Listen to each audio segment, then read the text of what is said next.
మనము ప్రతిరోజు కూడా ఈ వీక్ డేస్లో ఇజ్రాయెల్ ఇరాన్ యుద్ధం గురించి మాట్లాడుతున్నాం. ఇందులో చాలామంది ఇజ్రాయెల్కి సపోర్ట్గా ఉంటారు, ఇంకొంతమంది ఇరాన్కి సపోర్ట్గా.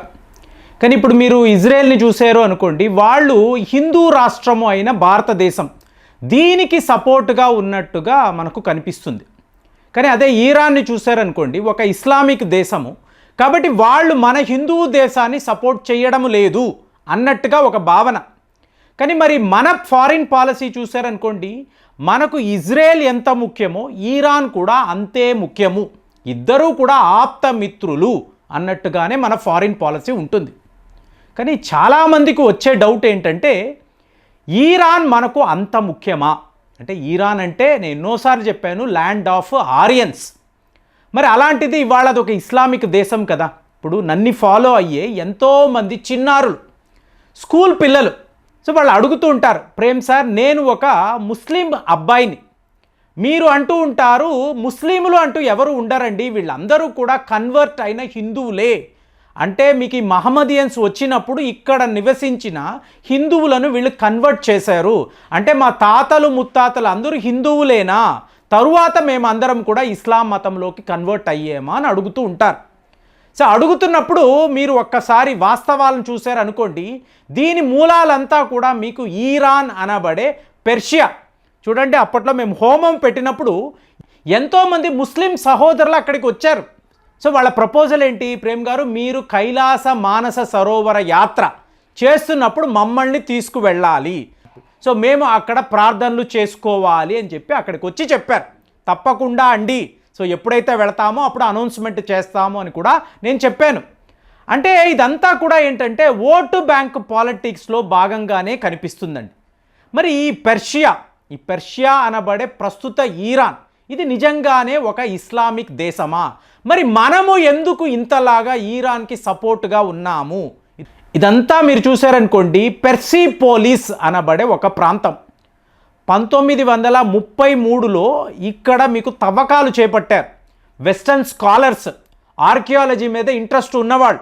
సో ఈ పరిశోధకులు ఈ పెర్సిపోలిస్లో తవ్వకాలు చేసినప్పుడు మీకు ఎన్నో టాబ్లెట్స్ అంటారు, అంటే మీకు రాతి పలకల మీద ఏదో ఒక భాషలో రాసి ఉన్న వాక్యాలు, వర్డ్స్ అనండి, ఫ్రేసెస్ అనండి, సెంటెన్స్లు అనండి. సో దీన్నే పెర్సిపోలిస్ ఫార్టిఫికేషన్ టాబ్లెట్స్ అని అంటారు, మీరు గూగుల్ సెర్చ్లో చూడొచ్చు.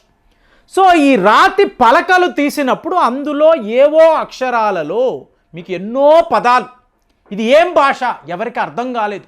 ప్రపంచమంతా ఉండే పండితులు, స్కాలర్స్ వీళ్ళందరూ వెతికారు, ఎక్కడా ఏ భాషకు కూడా ఇది మ్యాచ్ కావడం లేదు. ఏంటండి విచిత్రం, పెర్షియాలో ప్రస్తుతం ఉండే ఇరాన్లో ఇదేంటి?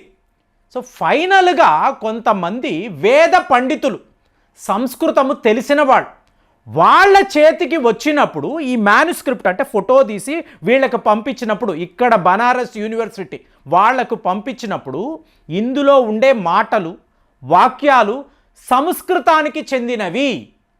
సో ఒక్కసారిగా సంస్కృతానికి లిపి లేదు కదండి.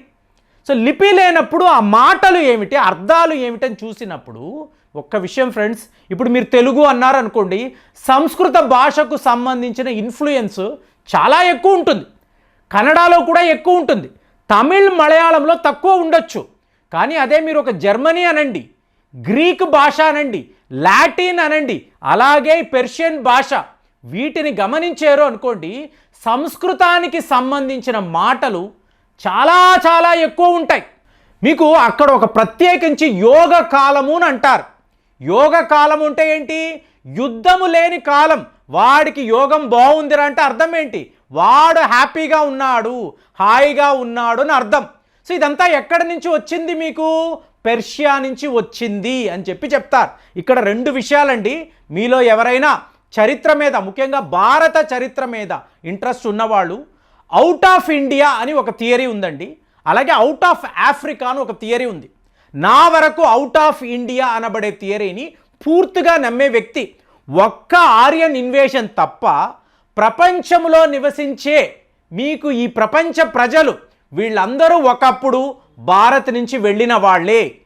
అంటే కొన్ని వేల సంవత్సరాల క్రితం, ఆల్రెడీ ఒక వీడియోలో మాట్లాడాను, ఋగ్వేదము ఋగ్వేదములో ద బ్యాటిల్ ఆఫ్ 10 కింగ్స్ అని చెప్పి ఉంటుంది. అంటే మీకు ఒక మహా సంగ్రామము జరిగింది. ఎన్నో దేశాలకు చెందిన ఎన్నో ప్రాంతాలకు చెందిన రాజులు యుద్ధాల్లో పాల్గొన్నారు. ఓడిపోయిన వాళ్ళు ఎక్సోడస్ గ్రూప్స్గా భారతదేశాన్ని విడిచిపెట్టి ఎన్నో దేశాలకు వెళ్ళి, అంటే ఎన్నో కొత్త ప్రాంతాలకు వెళ్ళి అక్కడ వాళ్ళు తమ సామ్రాజ్యాలను సృష్టించుకున్నారు.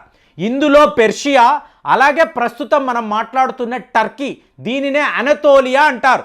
అలాగే వెస్టర్న్ కంట్రీస్, రష్యా, ఇక్కడంతా కూడా భారతీయులు వెళ్ళి సెటిల్ అయ్యారు. అంటే అవుట్ ఆఫ్ ఇండియా థియరీ అనేది 100% ఇక్కడ నిజము. కానీ వెళ్ళిన వాళ్ళు ముఖ్యంగా మీకు ఈ బ్యాక్టీరియా అనబడే ఆఫ్ఘనిస్తాన్, తరువాత మనం మాట్లాడుతున్న పెర్షియా, ఇక్కడ ఎవరైతే భారత సంతతి వాళ్ళు ఎవరైతే వెళ్ళారో వాళ్ళు తిరిగి భారత్లోకి వచ్చారు. సో వీళ్ళనే మనము ఆరియన్స్ అంటాము, ఆరియన్ ఇన్వేషన్ అంటాం. వెళ్ళిన వాళ్ళే తిరిగి వచ్చారు. కానీ టర్కీ దాకా వెళ్ళిన వాళ్ళు ఎవరూ కూడా తిరిగి రాలేదు. వాళ్ళు ఒక్కొక్క దేశాన్ని, ఇక్కడ మహర్షి కశ్యపుడు, ఈయనది చాలా పెద్ద క్లాన్ అండి. క్లాన్ అంటే వంశము. సో ఇతనికి సంబంధించిన వాళ్ళు, ఇతని సంతతి వాళ్ళు ప్రపంచమంతా కూడా నిండి ఉన్నారు.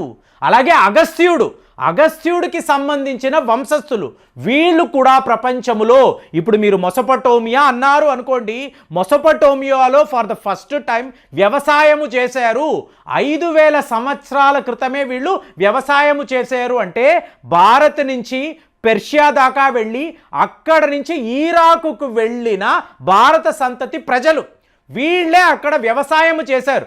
భారత్లో 10,000 సంవత్సరాల క్రితమే మీకు ఫార్మింగ్, అగ్రికల్చర్ అనేది ఉంది.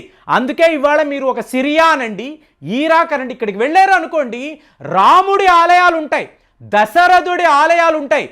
మీరు దశరాజులు అన్నారు అనుకోండి, ఈ 10 రాజులు అయ్యుండొచ్చు కదా. సో ఇప్పుడు దశ అంటే 10, మరి దీని గురించే ఋగ్వేదము మాట్లాడుతుందా?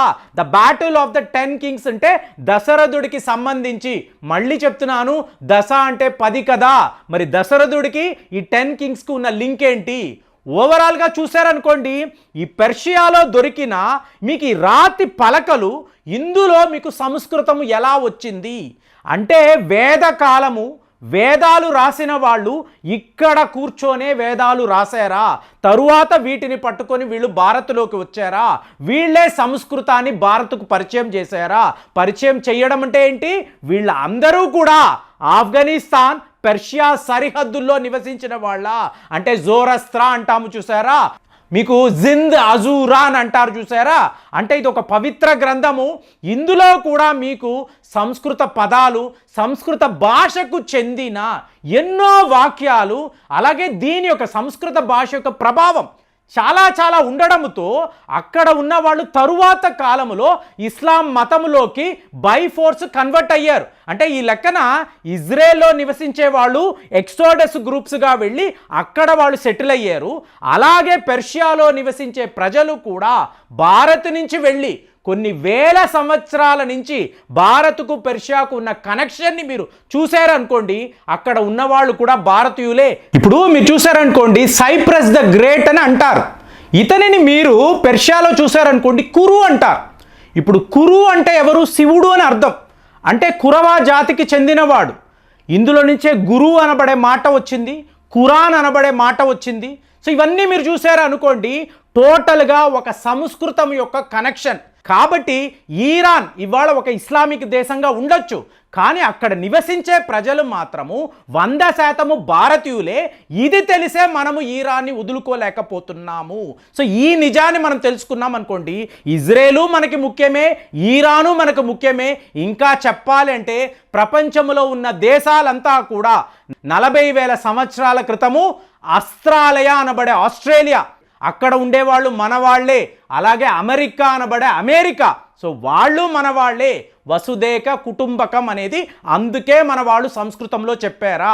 సో నాకైతే ఇన్ని డౌట్స్ వస్తున్నాయి, ఎప్పుడో ఒకరోజు దీన్ని ప్రూవ్ చేస్తాము. మరి ఇప్పుడు మీరు చెప్పండి, మనకి ఇజ్రాయెల్ ముఖ్యమా, ఈరాన్ ముఖ్యమా, లేదంటే ఇద్దరూ కూడా మన ఆప్తమిత్రులే, మన డిఎన్ఏలోనే ఉన్నవాళ్ళు? మీరు కూడా దీన్ని నమ్ముతున్నారా? కామెంట్స్లో రాయండి. మళ్ళీ వచ్చే వీడియోలో కలుద్దాం. జై హింద్.